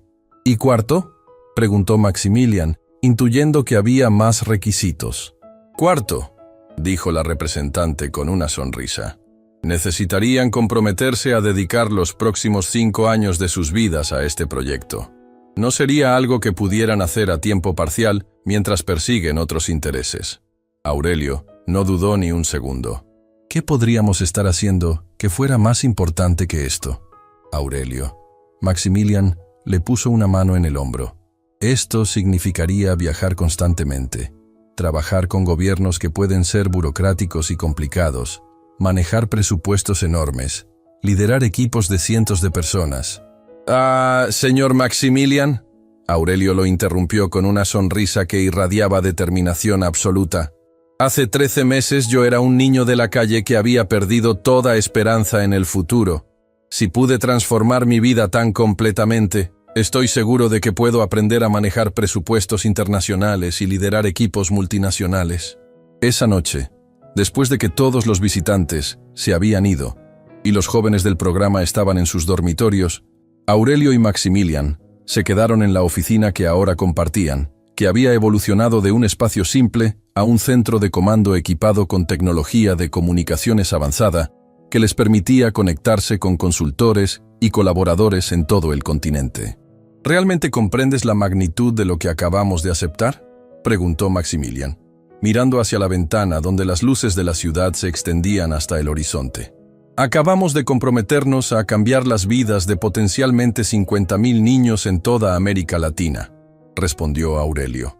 Acabamos de aceptar crear un movimiento que podría transformar fundamentalmente cómo la sociedad ve y trata a los niños marginalizados. ¿Y eso no te aterroriza? Me aterroriza completamente, Aurelio admitió, riéndose. Pero mi abuela Esperanza solía decir algo que se ha vuelto mi mantra personal. Mijo, el miedo es simplemente evidencia de que estás a punto de hacer algo que vale la pena. Si no tienes miedo, probablemente no estás soñando lo suficientemente grande. Maximilian se recostó en su silla, observando al joven que había conocido como un niño desesperado, arriesgando su vida en un río turbulento. ¿Sabes cuál es la parte más increíble de toda esta historia? ¿Cuál? Que comenzó con un acto completamente instintivo e impulsivo. Tú saltaste al río sin pensar en consecuencias, sin calcular riesgos, sin esperar nada a cambio. Solo viste a alguien en peligro y actuaste. Y ahora, continuó Maximilian, ese mismo impulso se ha convertido en una metodología científicamente validada, un modelo financiado internacionalmente, y un movimiento que va a impactar a decenas de miles de vidas. Aurelio reflexionó sobre las palabras de Maximilian. ¿Cree que eso significa que perdí algo? ¿Que lo que hacemos ahora es menos puro porque involucra dinero y organizaciones y política? Al contrario, respondió Maximilian inmediatamente. Creo que significa que encontraste una manera de escalar la bondad. Ese niño de 12 años que salvó una vida se convirtió en un joven de 13 años que va a salvar miles de vidas. No perdiste la pureza. La multiplicaste. En ese momento, el teléfono de Aurelio sonó. Era una videollamada grupal que había programado con algunos de los primeros niños que habían pasado por el programa y que ahora estaban en diferentes fases de su desarrollo educativo y profesional. ¡Aurelio!, gritaron varias voces al unísono cuando la pantalla se llenó con rostros sonrientes. «Escuchamos sobre la reunión de hoy». «¿Cómo se enteraron tan rápido?», preguntó Aurelio riéndose. «Miguel no podía guardar el secreto», gritó Isabela Vargas desde su dormitorio en el centro. Nos contó sobre los representantes internacionales y el financiamiento. ¿Es verdad que vamos a expandirnos a otros países?, preguntó Carlos Méndez, quien ahora estaba tomando clases nocturnas de ingeniería mientras trabajaba como consultor de seguridad. «Es verdad», respondió Aurelio. «Pero eso significa que ustedes van a tener que asumir más responsabilidades aquí. Maximilian y yo vamos a estar viajando mucho, y necesitamos que los que han estado más tiempo en el programa ayuden a liderar a los nuevos». «¡Estamos listos!», gritó Valentina Torres. «Rodrigo y yo ya hemos estado entrenando a los niños nuevos que llegaron la semana pasada». «¿Pero van a seguir siendo nuestros líderes principales?», preguntó una voz preocupada desde el fondo. Era Ana Lucía, quien había llegado al programa solo 4 meses antes, pero había demostrado un progreso extraordinario. «Siempre», respondió Aurelio sin dudar. «No importa a cuántos países vayamos o cuántos programas creemos. Este lugar y ustedes van a ser siempre nuestro hogar base. Van a ser nuestro modelo y nuestro corazón». «Ana Lucía», preguntó Maximilian, reconociendo la preocupación en la voz de la niña. «¿Hay algo específico que te inquieta?». Ana Lucía apareció en primer plano en la pantalla. Era una niña de 12 años con ojos profundos que habían visto demasiado para su edad, pero que ahora brillaban con una esperanza que no había tenido cuando llegó. «Es que», dijo Ana Lucía tímidamente, «antes de llegar aquí, había tenido muchos adultos que me prometieron cosas y después se fueron. Sé que ustedes son diferentes, pero tengo miedo». El silencio que siguió fue profundo. Tanto Aurelio como Maximilian entendían exactamente lo que Ana Lucía estaba expresando. Para niños que habían sido abandonados, traicionados o decepcionados por los adultos en sus vidas, la promesa de estabilidad y apoyo continuo era algo difícil de creer. «Ana Lucía», dijo Aurelio con una seriedad que captó la atención de todos en la llamada, «¿puedo contarte algo que nunca le he contado a nadie?». La niña asintió. «Cuando Maximilian me dijo por primera vez que iba a ayudarme, que iba a asegurar mi educación y mi futuro, yo tampoco le creí completamente. Había tenido demasiadas personas que me habían hecho promesas que no cumplieron». «¿En serio?», preguntó Ana Lucía sorprendida. «¿En serio?». Pero entonces me di cuenta de algo importante. El miedo a ser abandonado otra vez me estaba impidiendo aceptar la ayuda real cuando finalmente llegó. Aurelio hizo una pausa, eligiendo cuidadosamente sus palabras. «Así que decidí confiar, no porque tuviera garantías, sino porque merecía la oportunidad de ver qué pasaría si alguien realmente cumplía sus promesas». «¿Y si no hubiera funcionado?», preguntó Ana Lucía. «Si no hubiera funcionado, Habría estado exactamente en la misma situación que antes, pero habría aprendido algo valioso sobre cómo protegerme mejor en el futuro. Pero si funcionaba, como funcionó, mi vida completa cambiaría. ¿Qué me estás diciendo que haga? Te estoy diciendo que tomar el riesgo de confiar en nosotros vale la pena, porque lo peor que puede pasar es que termines donde empezaste, pero lo mejor que puede pasar es que tu vida se transforme completamente. Ana Lucía se quedó pensativa por un momento. ¿Pero cómo voy a saber si realmente van a cumplir sus promesas cuando estén en otros países? Porque, intervino Isabela, nosotros vamos a asegurarnos de que las cumplan. Somos una familia ahora, Ana Lucía. Cuidamos unos de otros. ¿Y por qué?, añadió Carlos. Aurelio nos enseñó que parte de crecer es convertirse en el tipo de persona que cumple promesas para otros niños como nosotros éramos.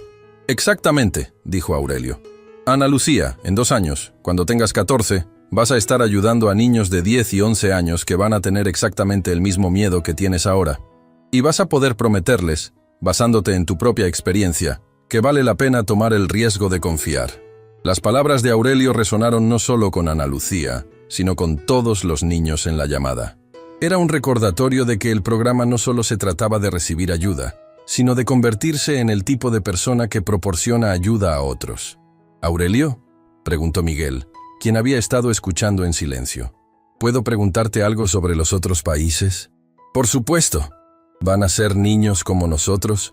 ¿Niños que han vivido en las calles y han tenido que sobrevivir solos? Sí, Miguel. Van a ser exactamente como ustedes eran cuando llegaron aquí. ¿Pero van a hablar otros idiomas y tener culturas diferentes? Probablemente sí. ¿Eso te preocupa? Miguel pensó por un momento. No me preocupa. Me emociona. Porque si hay niños en otros países que son como nosotros éramos, significa que hay niños en todo el mundo que son inteligentes y fuertes como nosotros, pero que simplemente no han tenido la oportunidad de demostrarlo. Esa, dijo Maximilian, es exactamente la actitud correcta, Miguel. ¿Saben qué?, dijo Rodrigo de repente. Creo que deberíamos hacer algo especial para prepararnos para esto. ¿Qué tienes en mente?, preguntó Aurelio. Creo que cada uno de nosotros debería escribir una carta para los primeros niños que van a entrar a los programas en otros países, contándoles nuestras historias, explicándoles lo que van a aprender, asegurándoles que no están solos. Esa es una idea increíble, exclamó Valentina. Y podemos hacer videos también, para que vean nuestras caras y sepan que somos reales. Y podemos traducir todo a diferentes idiomas, añadió Carlos, quien había estado aprendiendo inglés y portugués como parte de su programa de estudios. La energía en la llamada se había transformado completamente. Lo que había comenzado como una conversación sobre miedos y preocupaciones se había convertido en una sesión de planificación llena de entusiasmo y creatividad. ¿Saben qué más podríamos hacer?, preguntó Isabela. Podríamos crear un sistema de hermanos mayores internacionales. Cada uno de nosotros podría ser mentor de un niño en otro país. «Como pen pals, pero para cambio de vida», gritó Ana Lucía, quien había pasado de preocupada a completamente emocionada. «Exactamente», dijo Aurelio, sintiendo una ola de orgullo y amor por estos jóvenes extraordinarios. «Van a ser embajadores internacionales del programa». La conversación continuó durante otra hora, con ideas cada vez más creativas sobre cómo conectar a los niños de diferentes países, cómo compartir experiencias y estrategias, y cómo crear una red global de apoyo entre pares que trascendiera fronteras y culturas. Cuando finalmente terminaron la llamada, Aurelio y Maximilian se quedaron en silencio por varios minutos, ambos procesando la profundidad de lo que acababan de presenciar. ¿Te diste cuenta de lo que acaba de pasar?, preguntó finalmente Maximilian. Los niños acaban de diseñar espontáneamente la infraestructura de apoyo emocional para una expansión internacional, respondió Aurelio con asombro. Más que eso, acaban de demostrar que han internalizado completamente la filosofía del programa. No se ven a sí mismos como beneficiarios pasivos, sino como agentes activos de cambio. Y, añadió Aurelio, han demostrado que la idea de usar experiencias difíciles para ayudar a otros no es solo nuestra filosofía, sino la de ellos también. Mientras cerraban la oficina y se preparaban para irse, ambos sabían que algo fundamental había cambiado esa noche. El programa Nuevos Horizontes ya no era algo que ellos dirigían para beneficio de los niños. se había convertido en algo que los niños estaban dirigiendo junto con ellos, con igual pasión y compromiso. «Maximilian», dijo Aurelio, mientras caminaban hacia el estacionamiento bajo las luces de la ciudad. «¿Cree que estamos listos para esto? ¿Para la expansión internacional? ¿Para manejar 150 millones de dólares? ¿Para cambiar potencialmente 50.000 vidas?» «Hace 13 meses», respondió Maximilian. «Eras un niño de 12 años viviendo en las calles. Hace 8 meses, yo era un hombre perdido cuyo único propósito era acumular más dinero. Mira dónde estamos ahora. ¿Eso es un sí? Eso es más que un sí. Eso es la certeza de que si pudimos llegar hasta aquí, podemos llegar a donde sea necesario ir». Mientras se separaban para ir a sus respectivos hogares, Aurelio miró hacia atrás al edificio que albergaba el programa que había comenzado como un acto impulsivo de bondad y que ahora estaba a punto de convertirse en un movimiento internacional. En las ventanas iluminadas, podía ver las siluetas de algunos de los niños que todavía estaban despiertos, probablemente trabajando en sus tareas o planeando las cartas y videos que habían decidido crear. Eran niños que hacía meses no tenían esperanza en el futuro y que ahora estaban planificando activamente cómo darle esperanza a otros niños en todo el mundo. Esa, se dio cuenta Aurelio, era la verdadera medida del éxito del programa. No solo había cambiado las circunstancias de estos niños, sino que había transformado fundamentalmente cómo se veían a sí mismos y cuál creían que era su propósito en el mundo. Mañana comenzaría oficialmente la fase de planificación para la expansión internacional. Habría reuniones con burócratas, negociaciones con gobiernos, desarrollo de protocolos y miles de detalles logísticos que resolver. Pero esta noche, mientras caminaba hacia su apartamento bajo las estrellas, Aurelio sabía con certeza absoluta que estaban haciendo exactamente lo que se suponía que debían hacer, y que el niño de 12 años que había saltado al río para salvar a un extraño se había convertido en algo que nunca había imaginado posible. El líder de un movimiento que estaba a punto de demostrar al mundo entero que los niños más olvidados y marginalizados pueden convertirse en los agentes de cambio más poderosos de la sociedad.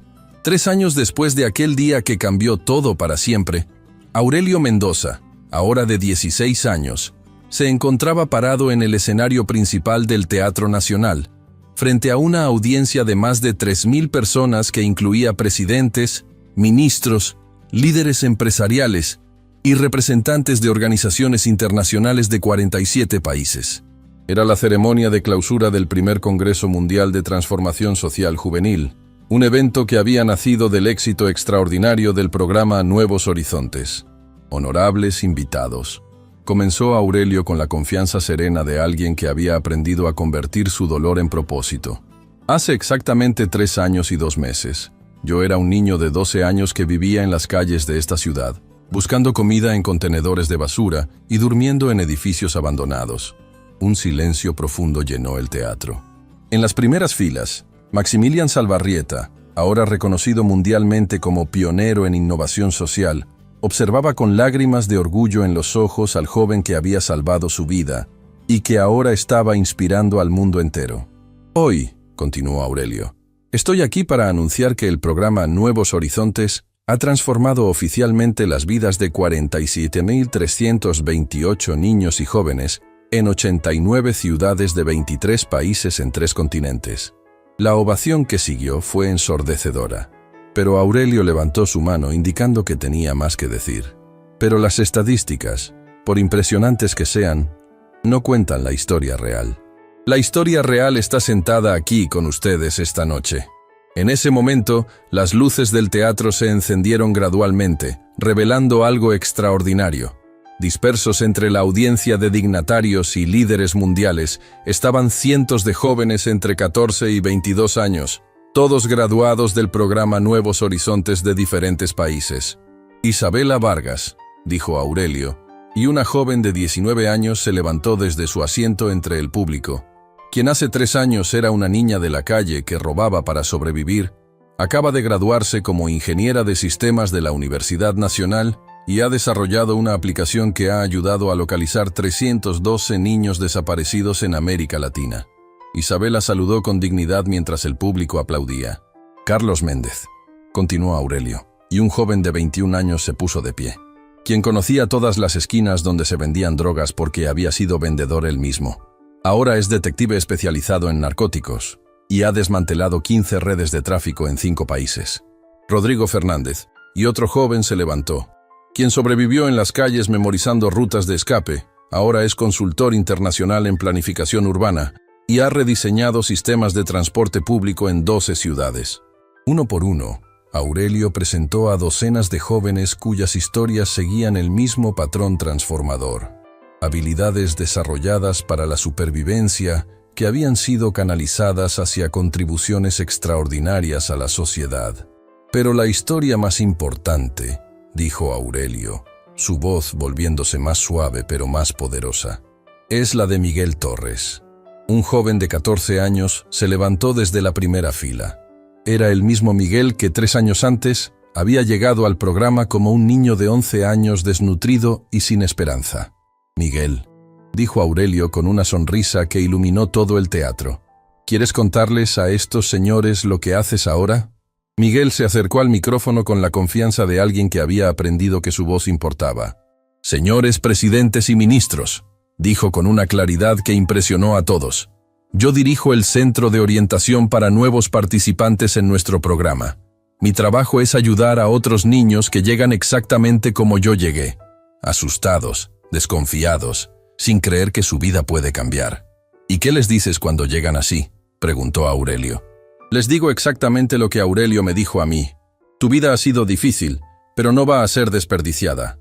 Vamos a encontrar una manera de convertir todo lo que has sufrido en algo que ayude a otros niños. Miguel hizo una pausa, mirando directamente a la cámara que transmitía el evento en vivo a todo el mundo. Y les digo que sé que es verdad, porque yo soy la prueba viviente. La ovación que siguió duró 5 minutos completos. Varios de los presidentes y ministros presentes tenían lágrimas en los ojos. Cuando el silencio regresó, Aurelio tomó el micrófono nuevamente. Pero hay algo más que quiero compartir con ustedes esta noche. Algo que representa el verdadero futuro de este movimiento. En la pantalla gigante detrás de él aparecieron rostros de niños conectándose desde centros de Nuevos Horizontes alrededor del mundo. Manila, Lagos, Bombay, El Cairo, Sao Paulo, Ciudad de México. ¡Aurelio!, gritaron cientos de voces jóvenes al unísono desde la pantalla. ¡Te vemos! Estos, dijo Aurelio con orgullo evidente, son los líderes del futuro. Niños que hace 2 años vivían en las calles y que ahora están dirigiendo programas para otros niños en sus propias ciudades. Una niña de aproximadamente 13 años desde Manila tomó la palabra. Aurelio, queremos contarles a todos algo importante. Adelante, María. Nosotros, los niños de todos los centros del mundo, hemos tomado una decisión. Vamos a crear nuestra propia organización internacional. Se va a llamar Guerreros de la Esperanza y va a estar dirigida completamente por jóvenes que han pasado por el programa. Un murmullo de asombro se extendió por el teatro. Otro niño, esta vez desde Lagos, continuó. Vamos a usar todo lo que hemos aprendido para crear nuestros propios programas en lugares donde ni siquiera existe Nuevos Horizontes todavía. ¿Y cuál es su meta?, preguntó Aurelio, aunque sospechaba la respuesta. Llegar a 1 millón de niños en los próximos 10 años, gritaron todas las voces al unísono. El teatro entero se puso de pie en una ovación que parecía no tener fin. Los presidentes aplaudían, los ministros lloraban, y los medios de comunicación captaban cada momento de lo que estaba siendo reconocido como un punto de inflexión histórico en el trabajo social mundial. Cuando finalmente el silencio regresó, Aurelio se acercó al borde del escenario, más cerca de la audiencia. Hay una persona aquí esta noche sin la cual nada de esto habría sido posible, dijo suavemente. Maximilian Salvarrieta, ¿podrías acompañarme aquí arriba? Maximilian subió al escenario, y por primera vez en años, parecía verdaderamente abrumado por la emoción. Este hombre, dijo Aurelio, poniendo su brazo alrededor de los hombros de Maximilian, me enseñó que salvar una vida no es un evento único. Es una decisión que tomas todos los días, de usar lo que tienes para hacer que la vida de otros sea mejor. Pero Aurelio me enseñó algo aún más importante, respondió Maximilian, tomando el micrófono. Me enseñó que ser salvado no es el final de la historia, es el comienzo de tu responsabilidad de salvar a otros. Aurelio miró hacia la audiencia. hacia las cámaras, hacia los niños conectados desde todo el mundo. Hace 3 años, dijo, un niño de 12 años saltó a un río para salvar a un hombre que se ahogaba. No lo hizo porque esperaba una recompensa, o porque alguien se lo pidió, o porque pensó que iba a cambiar el mundo. Lo hizo porque en ese momento, salvar esa vida era lo único que importaba. Aurelio hizo una pausa, dejando que las palabras resonaran. Hoy, 47.328 niños alrededor del mundo han aprendido la misma lección, que el propósito de la vida no es acumular cosas para ti mismo, sino usar lo que tienes, sea mucho o poco, para hacer que la vida de otros sea mejor.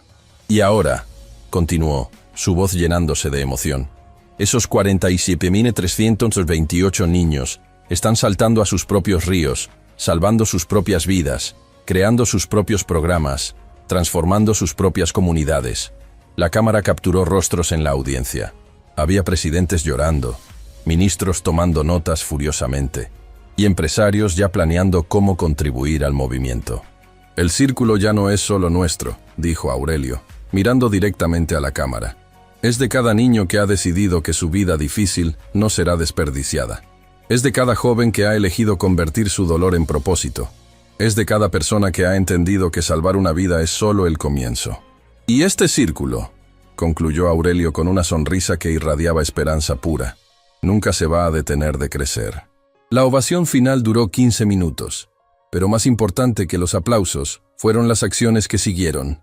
Esa noche, 23 países se comprometieron a implementar el modelo Nuevos Horizontes como política nacional. 17 empresas multinacionales anunciaron programas de financiamiento y más de 100 ciudades solicitaron asistencia técnica para crear sus propios centros.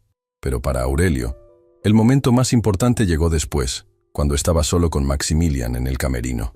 ¿Sabes qué es lo más increíble de todo esto?, preguntó Maximilian. ¿Qué? Que ya no necesitas más. El movimiento ahora tiene vida propia. Los niños lo están dirigiendo, expandiendo, mejorando. Tú cumpliste tu propósito. Aurelio sonrió. No, Maximilian. Cumplí mi primer propósito. Ahora tengo uno nuevo. ¿Cuál? Asegurarme de que en 20 años, cuando estos niños sean adultos liderando el mundo, nunca olviden que empezó con un acto simple de bondad, y que ellos enseñen a sus propios hijos que cualquier persona, sin importar cuán pequeña o insignificante se sienta, tiene el poder de cambiar el mundo.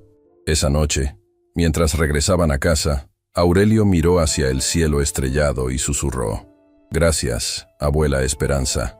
Tu nieto encontró su camino». Y en algún lugar de la ciudad, un niño de 10 años que había estado viviendo en las calles, vio la transmisión del evento en un televisor de una tienda. Y por primera vez en años, se atrevió a creer que tal vez, solo tal vez, su vida también podría tener propósito. El círculo continuaba expandiéndose, una vida salvada a la vez, una esperanza renovada a la vez, un futuro transformado a la vez. Todo había comenzado con un niño valiente que decidió que la vida de un extraño valía más que su propia seguridad. Y ahora, miles de niños alrededor del mundo estaban aprendiendo la misma lección, que el acto más pequeño de bondad puede crear ondas de cambio que se extienden por toda la eternidad.